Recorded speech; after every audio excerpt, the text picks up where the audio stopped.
Hi friends, welcome to my YouTube channel. ಸ್ನೇಹಿತರೆ, SSLC ಮತ್ತು PUC ತೇರ್ಗಡೆ ಆಗಿರ್ತಕ್ಕಂತಹ ವಿದ್ಯಾರ್ಥಿಗಳು ಒಂದು ಒಳ್ಳೆಯ ಹುದ್ದೆಕ್ಕಾಗಿ ವೇಟ್ ಮಾಡ್ತಾ ಇದ್ದರೆ, ಸದ್ಯ ಅಂಚೆ ಕಚೇರಿಯಲ್ಲಿ ಅಂದರೆ ಪೋಸ್ಟಲ್ ಡಿಪಾರ್ಟ್ಮೆಂಟ್ನಲ್ಲಿ ಒಟ್ಟು 33,480 ಹುದ್ದೆಗಳನ್ನು ಕರೆಯಲಾಗಿದೆ. ಈ ಒಂದು ಪೋಸ್ಟಲ್ ಡಿಪಾರ್ಟ್ಮೆಂಟ್ನಲ್ಲಿ ಇರ್ತಕ್ಕಂತಹ ಬೇರೆ ಬೇರೆ ಹುದ್ದೆಗಳು ಅಂದರೆ ಅದರಲ್ಲಿ ಕೂಡ ಮೇಲ್ಗಾರ್ಡ್ ಇರ್ಬೋದು, ಪೋಸ್ಟ್ಮ್ಯಾನ್ ಇರ್ಬೋದು, MTS ಇರ್ಬೋದು, ಸ್ಟಾಫ್ ನರ್ಸ್ ಅಂತಿದೆ, ಜೊತೆಗೆ ಡ್ರೈವರ್ ಇದೆ ಮತ್ತು ರೂರಲ್ ಡಾಕ್ ಸೇವಕ್ ಅಂತೇಳಿ ಈ ಒಂದು ಹುದ್ದೆಗಳಿಗೆ ಅರ್ಜಿಯನ್ನು ಆಹ್ವಾನಿಸಲಾಗಿದೆ.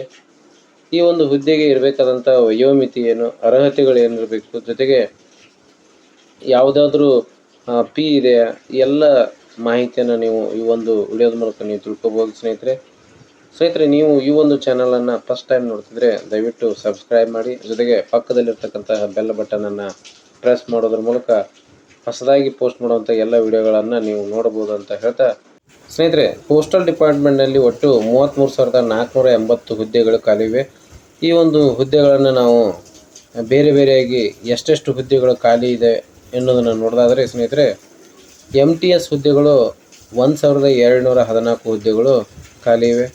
ಅದೇ ರೀತಿ ಮೇಲ್ಗಾರ್ಡ್ ಹುದ್ದೆಗಳು 11,025 ಖಾಲಿವೆ. ಪೋಸ್ಟ್ಮ್ಯಾನ್ ಹುದ್ದೆಗಳು 1,731 ಹುದ್ದೆಗಳು ಕರ್ನಾಟಕದಾದ್ಯಂತ ಖಾಲಿವೆ. ಮತ್ತು ಚಾಲಕ ಹುದ್ದೆಗಳನ್ನು ನಾವು ನೋಡೋದಾದರೆ 871 ಹುದ್ದೆಗಳು ಕರ್ನಾಟಕದಾದ್ಯಂತ ಅಂಚೆ ಇಲಾಖೆಯಲ್ಲಿ ಖಾಲಿ ಇವೆ.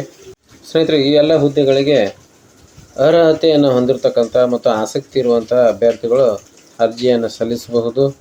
ಸ್ನೇಹಿತರೆ, ಅಂಚೆ ಇಲಾಖೆಯಲ್ಲಿ ಕರೆದಿರ್ತಕ್ಕಂತಹ ಈ ವಿವಿಧ ಹುದ್ದೆಗಳಿಗೆ ನೀವು ಕೂಡ ಅರ್ಜಿಯನ್ನು ಸಲ್ಲಿಸಬೇಕು ಅಂತಂದರೆ, ಮುಖ್ಯವಾಗಿ ಅಭ್ಯರ್ಥಿಯ ವಯೋಮಿತಿ ಎಷ್ಟಿರಬೇಕು ಮತ್ತು ಯಾವ ಯಾವ ಅರ್ಹತೆಗಳನ್ನು ಅರ್ಜಿ ಹಾಕುವಂಥ ಅಭ್ಯರ್ಥಿ ಪಡೆದುಕೊಂಡಿರಬೇಕು ಅಂತಂದು ನೋಡೋದಾದರೆ, ಸ್ನೇಹಿತರೆ, ಅರ್ಜಿ ಸಲ್ಲಿಸಲು ಬಯಸುವ ಅಭ್ಯರ್ಥಿಗಳಿಗೆ ಕನಿಷ್ಠ 18 ವರ್ಷದಿಂದ ಗರಿಷ್ಠ 27 ವರ್ಷದ ವಯಸ್ಸಾಗಿರಬೇಕು. ಅಂದರೆ ಅಭ್ಯರ್ಥಿಯ ವಯಸ್ಸು 18ರಿಂದ 27 ವರ್ಷದ ಒಳಗಿರಬೇಕು. ಅದೇ ರೀತಿ ಅಭ್ಯರ್ಥಿಗಳು ಮಾನ್ಯತೆ ಪಡೆದಿರ್ತಕ್ಕಂತಹ ಶೈಕ್ಷಣಿಕ ಮಂಡಳಿಗಳಿಂದ 10ನೇ ತರಗತಿ ಮತ್ತು 12ನೇ ತರಗತಿಯನ್ನು ಪಾಸಾಗಿರಬೇಕು.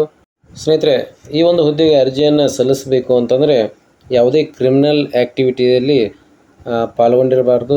ಜೊತೆಗೆ ಅರ್ಜಿ ಸಲ್ಲಿಸಲು ಸಾಮಾನ್ಯ ಮತ್ತು ಹಿಂದುಳಿದ ವರ್ಗದ ಅಭ್ಯರ್ಥಿಗಳಿಗೆ ₹100 ಫೀಯನ್ನು ಫಿಕ್ಸ್ ಮಾಡಲಾಗಿದೆ. ಅದೇ ರೀತಿ ಪರಿಶಿಷ್ಟ ಜಾತಿ ಮತ್ತು ಪರಿಶಿಷ್ಟ ಪಂಗಡದ ಅಭ್ಯರ್ಥಿಗಳಿಗೆ ಯಾವುದೇ ರೀತಿಯ ಒಂದು ಫೀ ಇರುವುದಿಲ್ಲ. ಸ್ನೇಹಿತರೆ, ಈ ಒಂದು ಹುದ್ದೆಗಳಿಗೆ ನೀವು ಅರ್ಜಿಯನ್ನು ಸಲ್ಲಿಸಬೇಕು ಅಂತಂದರೆ ಅರ್ಜಿಯನ್ನು ಎಲ್ಲಿ ಸಲ್ಲಿಸಬಹುದು ಅನ್ನೋದನ್ನು ನೋಡೋದಾದರೆ, ಸ್ನೇಹಿತರೆ, ನೀವು ಅರ್ಜಿಯನ್ನು ಆನ್ಲೈನ್ ಮೂಲಕವೂ ಕೂಡ ನೀವು ಸಲ್ಲಿಸಬಹುದು.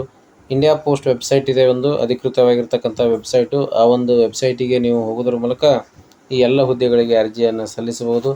ಅಲ್ಲದೆ ನಿಮ್ಮ ಹತ್ತಿರ ಇರತಕ್ಕಂತಹ CSC ಸೆಂಟರ್ಗಳಲ್ಲಿ ಕೂಡ ನೀವು ಅರ್ಜಿಯನ್ನು ಸಲ್ಲಿಸಬಹುದು. ಸ್ನೇಹಿತರೆ, ಇದಿಷ್ಟು ಅಂಚೆ ಇಲಾಖೆಯಲ್ಲಿ ಖಾಲಿ ಇರ್ತಕ್ಕಂಥ ಹುದ್ದೆಗಳ ಒಂದು ಮಾಹಿತಿ. ಇದೇ ರೀತಿಯ ಒಂದು ಹೊಸ ಮಾಹಿತಿಯನ್ನು ನೀವು ಪಡೆದುಕೋಬೇಕು ಅಂತಂದರೆ ದಯವಿಟ್ಟು ನನ್ನ ಚಾನಲನ್ನು ಸಬ್ಸ್ಕ್ರೈಬ್ ಮಾಡಿ ಅಂತ ಹೇಳ್ತಾ, ಮತ್ತೆ ಮುಂದಿನ ವಿಡಿಯೋದಲ್ಲಿ ಒಂದು ಹೊಸ ಮಾಹಿತಿಯೊಂದಿಗೆ ಭೇಟಿಯಾಗೋಣ. ಅಲ್ಲಿಯವರೆಗೆ ಎಲ್ಲರಿಗೂ ಧನ್ಯವಾದಗಳು.